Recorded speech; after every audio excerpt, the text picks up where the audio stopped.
आई love Mohammad के लिए तो सड़कों पर आ गए, नौकरियों के लिए क्यों नहीं आते? जो लोग नौकरी और शिक्षाएं मांग रहे हैं, सरकार उनको लाठियों से बांध रही है। ये कैसा विकास है? लेह लद्दाख की आपने वो तैयार तस्वीरें देखी? कौन है वो युवा? बेरोजगार है ना, सड़कों पे उतरा है। क्यों नहीं रोक रही सरकार? क्यों नौकरियां नहीं दे रही? लेह लद्दाख तो आपकी राज्य है ना, आखिर क्या जुर्म है इसमें? उत्तर प्रदेश में किस तरह का शासन है? सिर्फ आई लव मोहम्मद लिखने पर जो है वो बोर्ड लगा दिया। आखिर किस बात का आपको डर है? अगर आई लव मोहम्मद के पोस्टर से लॉ एंड ऑर्डर बिगड़ेगा, जो दूसरे तमाम धर्म के लोग हैं सड़कों पर नंगा नाच करते हैं, दूसरे धर्म के लोगों को बुरा भला कहते हैं। जंतर मंतर पर क्या कुछ नंगा नाच हुआ था, ये बड़ी बड़ी जो है वो यात्राएं बुलाई जाती हैं, प्रशासन उनको नहीं रोकता है। क्या यही अमृत महोत्सव है? सबका साथ सबका विकास यही है? प्रधानमंत्री जी इस बात का बताइए, आखिर हमने इसमें ऐसा क्या लिख दिया कि दूसरे धर्म के लोगों की भावनाएं आहत बता रही है पुलिस? मुसलमानों के लिए कोई अलग कानून है इस सरकार ने बना रखा है? पुलिस ने आज रोका है, रोक लीजिए, जितनी ताकत है लगा लीजिए, लेकिन देखते हैं कब तक रोकेंगे। हम हमारे संत पुजारी आई लव महादेव का पोस्टर लेके, हमें कोई आपत्ति नहीं, लगा दीजिए सारे शहरों में, सारे हिंदुस्तान में, हमें कोई आपत्ति नहीं। लेकिन आप अगर हमारे लिए, हमारे धर्म के जो पैगंबर रसूल हैं, अगर उनके लिए ऐसा दुयम मतलब एक संवैधानिक तरीके से हटकर ऐसा रवैया अपनाएंगे तो यह हमें कतई बर्दाश्त नहीं। देखिए, आप फेस्टिवल्स को भी बांटा जा रहा है। उत्तर प्रदेश में एक गरबा फेस्टिवल गुजरात से होता है, हिंदू मुसलमान उसमें साथ में शामिल होते हैं, लेकिन कहा जा रहा है कोई मुसलमान उसमें प्रतिबंध लगा दीजिए। क्यों ये सरकार, कुछ लोग क्यों इस माहौल को बिगाड़ना चाहते हैं? भारत में एक सरकार होते हुए दो कानून जनता के लिए परोसे जा रहे हैं। सोचिए, दोयम दर्जे का नागरिक बना दिया गया मुसलमानों को, वहीं जेएसआर के नारे पर अगर कहीं गुंडागर्दी होती है तो प्रशासन के द्वारा बचा लिया जाता है, और वहीं आई लव मोहम्मद के नाम से लोग इस तरीके का मैसेज देते हैं, प्रेम, सद्भावना, समानता का समाज में एक मैसेज क्रिएट करना चाहते हैं, उसको लेकर सोचिए डिटेन कर लिया जाता है, लोगों को घरों के अंदर बंद कर दिया जाता है। क्या इस देश में सिर्फ प्रदर्शन करने का या सरकार का विरोध करने का अधिकार सिर्फ हिंदुओं को है? यही बातचीत करेंगे आज। और चंद्रशेखर आज़ाद ने पहले ही चेतावनी दे दी है कि मैं आई लव मोहम्मद बोलता हूँ, गिरफ्तार करना है तो गिरफ्तार करिए। क्या कहेंगे सर? आप लोगों को तो परमिशन नहीं मिली। देखिए, कहना क्या है, परमिशन नहीं, एक मामूली से छोटे से प्रदर्शन के लिए जो कि एक क्षेत्र में किया जा रहा है, उसके लिए दिल्ली पुलिस ने पूरा का पूरा अमला पूरे इलाके को छावनी बनाकर रखा है, और वो सिर्फ इसलिए कि हमारे हाथ में ये आई लव मोहम्मद की तख्ती है, ये बैनर है। आखिर क्या जुर्म है इसमें? अगर आप इसको जुर्म मानते हैं, एक बार नहीं 1000 बार हम आई लव मोहम्मद कहते रहेंगे, मरते दम तक कहते रहेंगे। जेलें भर दीजिए, आंदोलन करवा लीजिए, जो करना है कर लीजिए, लेकिन हम आई लव मोहम्मद कहते रहेंगे। एक मुकदमा नहीं, हजारों मुकदमे लगा दीजिए, जेल में डाल दीजिए, हम तैयार हैं। नारे तकबीर, I love Mohammad, I love Mohammad, I love Mohammad, I love Mohammad. देखिए, ये उत्तर प्रदेश में किस तरह का शासन है। कानपुर पुलिस ने सिर्फ आई लव मोहम्मद लिखने पर जो है वो बोर्ड लगा दिया। मैं अगर आपको कुछ काल्पनिक घटनाओं के तरफ लेकर जाना चाहूँ जो पूर्व में हुई हैं, राजधानी दिल्ली में यमुना बाज़ार में भी एक वाकया सामने आया था। वहाँ एक युवक ने, कुछ मुस्लिम सहारनपुर से लौट रहे थे, उनको पकड़कर किस तरह से उनके साथ बदसलूकी की, अभद्रता, गाली गलोच, टोपी उतरवाई, उसमें अभी तक एफआईआर नहीं हुई। कहाँ है दिल्ली पुलिस? क्यों एफआईआर आपने दर्ज नहीं की? आज हमें यहाँ अंदर बंद कर रहे हैं, मुकदमों की धमकियाँ दे रहे हैं। हम कह रहे हैं हमें मुकदमे हमें लगा दीजिए। बाहर बैरिकेडिंग कर दी है दिल्ली पुलिस ने इन पुरानी दिल्ली की गलियों से। आखिर किस बात का आपको डर है? हमें हवाला दिया गया है कि लॉ एंड ऑर्डर खतरे में है, लॉ एंड ऑर्डर बिगड़ सकता है। अगर आई लव मोहम्मद के पोस्टर से लॉ एंड ऑर्डर बिगड़ेगा, जो दूसरे तमाम धर्म के लोग हैं सड़कों पर नंगा नाच करते हैं, दूसरे धर्म के लोगों को बुरा भला कहते हैं, हम देखिए किसी धर्म के खिलाफ नहीं है। हम ये पुरानी दिल्ली या दिल्ली गंगा जमुना तहजीब का गहवारा है। जिस घर के बाहर आप खड़ी हैं, मेरे पीछे देख सकते हैं, ये हमारा, हम लोग मिलजुल कर रहते हैं। लेकिन सरकार कहीं ना कहीं हम लोगों को बांटने की कोशिश कर रही है। सरकार मुकदमे उन लोगों पर लगा रही है, धर्म देखकर जो है उन पर कार्यवाही की जा रही है। उसका विरोध करने के लिए कानपुर पुलिस उस एफआईआर को वापस ले। अब वो तर्क दे रही है कि वो मुकदमा आई लव मोहम्मद के बोर्ड पर नहीं लगा, बल्कि पारंपरिक दूसरे धर्म के पोस्टर फाड़ने पर हुआ। तो इतना बड़ा बवाल पूरे देश में मच रहा है, क्या आपके पास सबूत है जो पोस्टर फाड़े गए? आप लोग आई लव मोहम्मद पे तो प्रदर्शन करना चाहते हैं, मामला लखनऊ का, दिल्ली में प्रदर्शन करना चाहते हैं। वहीं अगर बात करें, अशोक स्तंभ भी आपने मस्जिदों पे लगाने के लिए विरोध में आपने तोड़फोड़ कर दी। नहीं, देखिए, वो कोई उसमें जो है तोड़फोड़ नहीं की। वो जो हुआ वो एक दरगाह थी। आप जम्मू कश्मीर की बात कर रही हैं, वो एक अलग मामला है। आखिर क्यों धार्मिक स्थलों पर भी इस तरह का चीज़ें लगाई जा रही हैं? हम उसका विरोध नहीं करते, लेकिन एक नई परंपरा नहीं है। आपको नहीं लगता? मुझे आप बताइए, किस धर्म स्थल के पास अशोक स्तंभ जो है वो स्थापित किए गए, अब से पहले कब किए गए? मुझे आप इस बात का बताइए। जम्मू कश्मीर में एक नई रिवायत शुरू करने की हुकूमत कोशिश कर रही है, ये कहाँ तक उचित है? मैं कहूँ कि धर्म किसी धार्मिक स्थान पर मस्जिद के अंदर जो है वो दिल्ली पुलिस का एक पूरा बक्सा लगा दिया जाए या किसी सरकार का लगा दिया जाए, उत्तर प्रदेश सरकार का लगा दिया, क्यों लगा दिया जाए?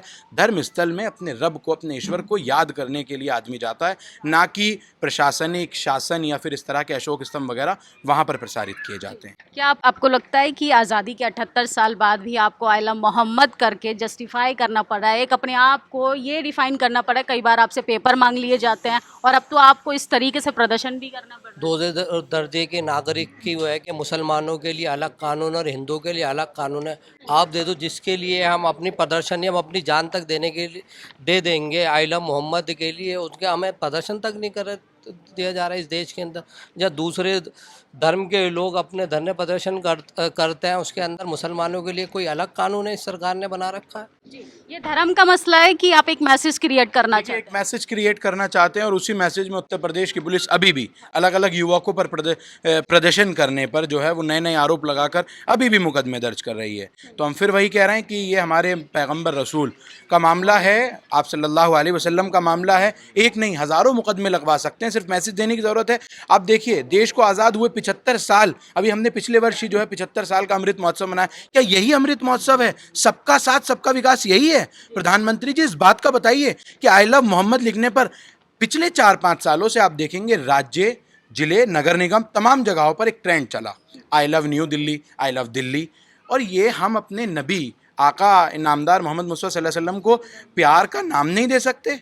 आखिर हमने इसमें ऐसा क्या लिख दिया कि दूसरे धर्म के लोगों की भावनाएं आहत बता रही है पुलिस, नई परंपराएं बता रही है? कुछ ऐसी चीज़ तो होती कि हमने इसमें कुछ नया करने की कोशिश की गई है, लेकिन हमें भारत में दूसरे दर्जे का नागरिक बनाने की कोशिश की जा रही है निरंतर निरंतर। सरकार और खासकर कुछ राज्यों में जो सरकार जिस तरह का रवैया अपना रही है वो बिल्कुल अनकॉन्स्टिट्यूशनल है, लेकिन हम संविधान को मानने वाले लोग हैं। पुलिस ने आज रोका है, रोक लीजिए, जितनी ताकतें लगा लीजिए, लेकिन देखते हैं कब तक रोकेंगे। हम इस तरह से आई लव मोहम्मद के लेकर अभी हम सड़कों पे भी निकलेंगे। ज़रूरत पड़ी, अगर उत्तर प्रदेश की सरकार ने वो एफआईआर वापस नहीं ली तो हम प्रदर्शन ज़रूर करेंगे। तो ये तस्वीरें देखते जाइए किस तरीके से सांप्रदायिक माहौल बिगाड़ने की कोशिश की जाती है। जब जब धर्मों की बात आती है, जब जब चुनाव आता है तो धर्म को आगे कर दिया जाता है। सोचिए, मेरे पीछे जो आप देख रहे हैं, दोयम दर्जे के नागरिक ये लोग खुद को कह रहे हैं। क्या वाकई में आप लोगों को लगता है कि दोयम दर्जे के नागरिक हैं? जी बिल्कुल, हमें इसी पोजीशन में लाके खड़ा कर दिया है और ये हमारी मोहब्बत आप सल्लल्लाहु अलैहि वसल्लम के लिए इतनी है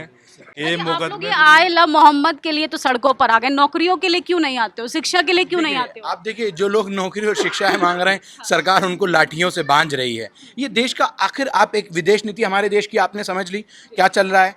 देश की स्थिति समझ नहीं रही है, युवाओं को जो है वो लाठियां दी जा रही हैं नौकरियों के बदले। आप कह रहे हैं अगर नौकरियां युवा मांगते हैं उनको जेलों में बंद कर दिया जाता है युवाओं को। आपने बिहार की भी वो तस्वीर देखी है। आप कह रहे हैं कि हम आई लव मोहम्मद, देखिए ये हमारे दिल का मामला है, ये हमारे नबी का मामला है। जेएसआर के बदले में तो नहीं कर रहे हैं आप? नहीं, देखिए ये जेएसआर के बदले में बिल्कुल नहीं। आज से पहले कितने मुसलमानों को पकड़ पकड़ कर जेएसआर के नारे लगवाए गए, पीटा गया, मारा गया। आज से पहले मुसलमान उसके लिए सड़कों पर नहीं उतरा। जंतर मंतर पर क्या कुछ नंगा नाच हुआ था। ये बड़ी बड़ी जो है वो यात्राएं बुलाई जाती हैं, प्रशासन उनको नहीं रोकता है। मैं ये नहीं कह रहा हूँ, मैं किसी धर्म के बारे में बुरा नहीं कह रहा हूँ। आज मैंने एक तस्वीर देखी, बहुत शानदार तस्वीर थी।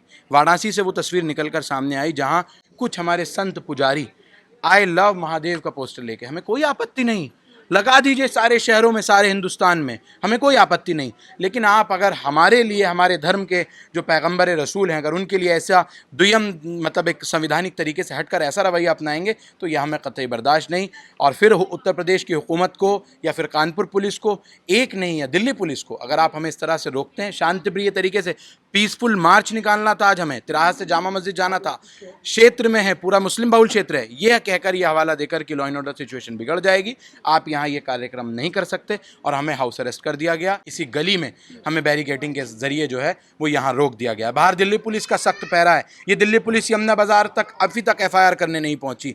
जिन मुसलमानों को मारा पीटा जाता है उनके वहाँ नहीं पहुँचती, लेकिन वहाँ ज़रूर पहुँच जाएगी जहाँ पर इस तरह का कोई मामला सामने आए। आप ये बदले की भावना मत रखिए, आप सरकार का विकास भी तो देखिए। उत्तर उत्तर प्रदेश को किस तरीके से राम राज्य कहा जाता है, विकसित राज्य कहा जाता है, और अब तो देश में विदेशों में डंका भी बज रहा आपने वो तमाम तस्वीरें देखी थी, उन्नाव भी देखा था, जहां बहन बेटियों को जो है किस तरह से उनके साथ रवैये अपनाए गए। आप ये कह रही हैं कि विकास, कौन सा विकास? उत्तर प्रदेश के गांवों में जाइए, आपको विकास भी दिखेगा। ना वहाँ कोई विकास हुआ है, ना कुछ हुआ है, सिर्फ घोटाले हुए हैं। सरकार उतर जाने दीजिए, सब कुछ आपको, जब सरकारें बदलेंगी तो सारी चीज़ें सामने आएंगी। कुछ नहीं किया, सिर्फ तानाशाही रवैया अपनाया जा रहा है। बिहार की देख लीजिए, हज़ारों लाखों युवा जो है वो सड़कों पर उतरा है नौकरी मांगने के लिए, लेकिन सरकार उनको लाठियां दे रही है। मोदी जी बिहार के विकास की गाथा रच रहे हैं। कौन सा बिहार का विकास है कि युवा सड़कों पर है? ये कैसा विकास है? नौकरियां आप दे ना सके। तो जब जब चुनाव आता है सरकार को बदनाम किया जाता है, जैसे आप लोग कर रहे हैं। हाँ, सरकार को बदनाम कर रहे हैं, बिल्कुल। आई लव मोहम्मद से आई लव जो है वो हम कुछ और लिख रहे थे, हम मोहम्मद सल्लल्लाहु अलैहि वसल्लम के बारे में नहीं, हम मोदी जी को बदनाम कर रहे थे। आपको ऐसा प्रतीत हो रहा है? अभी आप आई लव मोहम्मद लिख रहे हैं, फिर शरीयत को लागू करेंगे, फिर संविधान को नहीं मानेंगे आप। शरीयत का, मेरे संविधान ने मुझे मानने का अधिकार दिया है, तो कोई रोकने वाला कौन होता है? आर्टिकल 19 ए और सी, 1 और 3 बार बार ये हवाला देता है कि मुझे फ्रीडम ऑफ स्पीच का भी है, मुझे अपने धर्म को सही तरीके से मानने का अधिकार है, मुझे अपने देश में अपने धर्म को मानने का अधिकार है, मुझे अपनी बात कहने का अधिकार है। तो फिर ये सरकार जो आज तानाशाही रवैया अपना रही, देखिए संविधान की हत्या बार बार हो रही है। लेह लद्दाख की आप आज आपने वो तैयार तस्वीरें देखी? कौन है वो युवा? बेरोजगार है ना, सड़कों पे उतरा है। क्यों नहीं रोक रही सरकार? क्यों नौकरियां नहीं दे रही? लेह लद्दाख तो आपकी राज्य है ना। मणिपुर कब तक जलता रहा? देश का वो भी एक हिस्सा है। आप यहाँ तमाम चीज़ों को कह रहे हैं। मणिपुर में क्या कुछ हो रहा था किसी ने देखा नहीं क्या? वहाँ 2 समुदायों के बीच इतनी बड़ी जो है जंग हो गई, मार पिटाई हो गई, बंदूकें निकल गईं, और देश के प्रधानमंत्री अब जाकर मणिपुर जब गए, जब सब कुछ शांत हो गया, और वहाँ जाकर जो है वो प्रधानमंत्री मोदी अपने बारे में जो है वो भारत के विकास की नई नई गाथाएं बता रहे थे। वही विकास जो सिर्फ खोखले वादों से भरा है और कुछ नहीं है। तो देखिए, केंद्र सरकार और राज्य सरकार के वादे खोखले हैं। किस तरीके से देश की एक आवाम, आधी आबादी सड़कों पर है, और सरकार से सिर्फ अपनी आवाज़, अपनी प्रदर्शन के लिए सिर्फ परमिशन चाहती है, लेकिन सरकार आलोचनाओं से घबराती। क्या लगता है सर, वाकई में सांप्रदायिक माहौल के चक्कर में आपके साथ भेदभाव हो रहा है? जी बिल्कुल, आपने बिल्कुल सही कहा। हमें संविधान जो इजाज़त देता है पीसफुल मार्च करने के लिए, जिस तरह आज आपने देखा है कि हमें बाहर तक नहीं जाने दिया गया, तो ये बिल्कुल सरकार जो है अपना पक्ष है वो दिखाना चाहती है कि हम एक समुदाय को किस तरह जो है हम परेशान कर रहे हैं। तो देखिए, भारत देश की ये तस्वीर मैं आपको दिखा रही हूँ। लोगों को गुलाम बनाया जा रहा है। दलित, पिछड़े, आदिवासियों की नेशनल दस्तक लगातार बात करता है, लेकिन आज हम बता रहे हैं किस तरीके से आप प्रेम, सद्भावना, करुणा का अगर मैसेज देंगे तो उसके लिए भी सरकार से बगावत करनी पड़ेगी। वहीं आप मस्जिद के आगे अगर JSR के नारे लगाकर नाचने का भी काम करेंगे, DJ बजाएंगे, उसके लिए भी सरकार आप पर एक FIR तक दर्ज नहीं करती है। ये हालात हो गए हैं देश के कि मुसलमानों को 2म दर्जे का नागरिक बना दिया गया है। वहीं हिंदू कार्ड खेलने के लिए हिंदू सरकार जो है किस तरीके से सांप्रदायिक माहौल बिगाड़ना चाहती है। उत्तर प्रदेश चुनाव नज़दीक आने वाला है, विधानसभा चुनाव की तैयारी। क्या लगता है सर कि इस मुद्दे को भी चुनावी मुद्दा बनाया जाएगा? देखिए, अभी क्या मुद्दा बनाया जा रहा है उत्तर प्रदेश में? एक गरबा फेस्टिवल गुजरात से होता है, हिंदू मुसलमान उसमें साथ में शामिल होते हैं, लेकिन कहा जा रहा है कोई मुसलमान उसमें प्रतिबंध लगा दीजिए, मत बुलाइए। योगी जी कह रहे हैं जब आप लोग हज पे नहीं जाने देते हिंदुओं को, हम तो नहीं जाते हज करने के लिए, तो गरबा खेलने के लिए मुसलमान की सरकार, हम तो नहीं कह रहे, सरकार कह रही है, सरकार हज पे भेजती है, भेजने वाली सरकार होती है। और कौन नहीं जाता? स्मृति ईरानी गई नहीं क्या? जब वो अल्पसंख्यक कार्यों की मंत्री थी, वो गई ना वहाँ। किसने रोका? सऊदी हुकूमत से आपके अच्छे ताल्लुक़ हैं, जाइए आप, किसने रोका?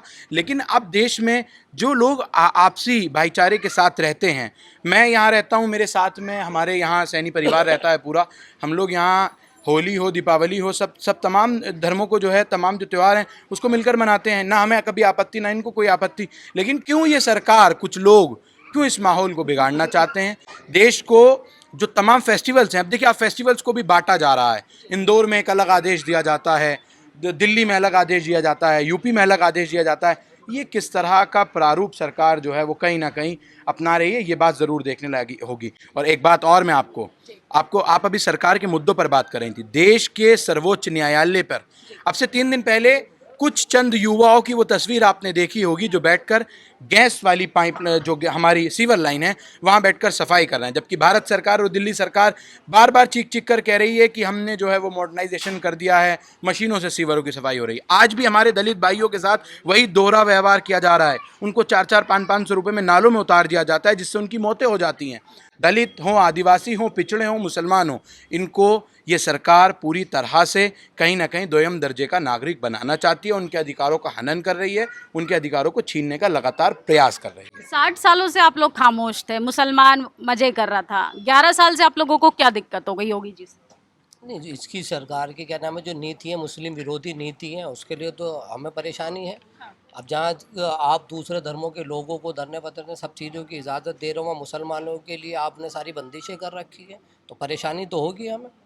क्या लगता है सर आपको, वाकई में मोदी जी की मुसलमान विरोधी नीतियाँ हैं? पूरी विरोधी हैं इनकी नीतियाँ। आप देखिए जब से मोदी सरकार आई है किस तरीके के सभी को इन्होंने ये लेकर के आए थे नारा के सबका साथ सबका विकास, विकास करना है, विकास उनका बहुत बोल रहा है, लेकिन इन्होंने माइनॉरिटीज़ को निशाना बना रखा है। आसाम से लेके दिल्ली से लेके कन्याकुमारी तक तुम्हारा पूरा हिंदुस्तान में चले आइए, सभी जगह यही हाल है। सभी जगह जो है आप देखिए दलितों के साथ, मुसलमानों के साथ, ओबीसी के साथ, सबके साथ इसी तरीके का व्यवहार इनका है, दोहरा व्यवहार है। और ये ख़ास तौर के त्यौहार के टाइम पे पैदा होता है। आज देखिए आइला मोहम्मद का हमने जो प्रोटेक्ट रखा था सीधा पीसफुल था, हमें सिर्फ जामा मस्जिद चौक तक जाना था ऐतिहासिक। उसके बाद SHO आते हैं, इस नौजवान को घर पर हाउस अरेस्ट करते हैं और एक मैसेज देते हैं कि दिल्ली के अंदर जो है चुप्पल इंगन की सरकार चल रही है, जो हम चाहेंगे तानाशाही चाहेंगे वो हम करके रहेंगे, और मुसलमानों की आवाज़ को दबाने का काम कर रही है ये सरकार। इसके खिलाफ हम पुरजोर मजम्मत करते हैं और आइलम मोहम्मद के लिए हम अपनी जान भी देंगे और आगे एक प्रोटेस्ट होगा उसके अंदर आगे बढ़ चढ़ करके हिस्सा भी लेंगे। एक आखिरी सवाल लेंगे सर, क्या कहेंगे? आपको तो हाउस अरेस्ट कर लिया, आपके साथ तमाम साथियों को अंदर बंद कर दिया, क्या कहेंगे? तानाशाही के दम पर आप हमें हाउस अरेस्ट कर सकते हैं, रोक सकते हैं, संवैधानिक तरीका जो है अपनाएंगे, कोर्ट जाएंगे, वहाँ से अदालत से देखते हैं, सरकार से मांग कर रहे हैं, मेमोरेंडम दिया है थाना प्रभारी साहब को, अगर नहीं मानते हैं, अधिकारियों को दिया है, नहीं मानते हैं, FIR रद्द नहीं होगी तो ज़रूर जो है वो जो संविधान ने हमें अधिकार दिया उस रवैये को बिल्कुल अपनाएंगे। I love Mohammad, I love Muhammad, I love Muhammad, I love Muhammad, I love Muhammad, I love Muhammad। तो देखिए किस तरीके से देश के नागरिक सड़कों पर आंदोलन करने के लिए हाउस अरेस्ट हैं।